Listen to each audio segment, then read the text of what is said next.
chaos of Syria's fractured landscape, a bold and controversial move has emerged. Israel has seized a strategic buffer zone in the Golan Heights, marking a turning point in one of the world's most volatile regions. With Bashar al-Assad's regime completely crushed, opposition forces have taken control, and jubilant crowds wave revolutionary flags in Damascus. But amidst this upheaval, Israel's actions have triggered new fears and questions about the region's future. After more than a decade of civil war, Bashar al-Assad's regime has fallen. The opposition, led by Hayat Tahrir al-Sham, has taken control of key regions, including the capital Damascus.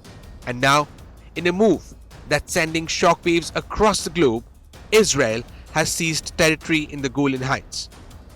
Prime Minister Benjamin Netanyahu announced the operation, citing a security vacuum created by the collapse of the 1974 ceasefire agreement.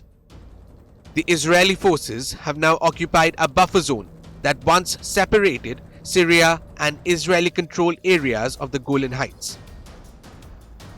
Netanyahu justified the move by saying, "We will not allow any hostile force to establish itself on our border."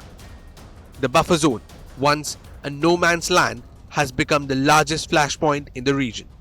But let's not forget the history here. Israel captured part of the Golan Heights during the 1967 Six-Day War and annexed it in 1981, a move recognized only by the United States. To the rest of the world, this remains Syrian territory, but this is more than just a land grab. It's a strategic maneuver in a deeply unstable region. The Israeli military has issued urgent warning to 5 Syrian villages near the Golan Heights, telling the residents to stay home. This has left communities on edge, fearing what could come next. Meanwhile, Israel's Air Force has launched targeted strikes on weapon depots in southern Syria and Damascus.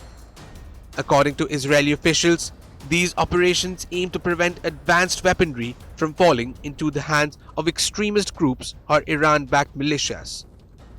For years, Israel has been wary of the growing influence of Iran and Hezbollah in Syria. Netanyahu called this moment a historic day, highlighting Israel's recent success in weakening Iran-backed forces during the war in Lebanon. But there's another layer to this story. By occupying the buffer zone, Israel risks further inflaming tensions with Syria's new rulers and its regional neighbors. As Syria grapples with the fallout of Assad's downfall, the humanitarian crisis remains staggering.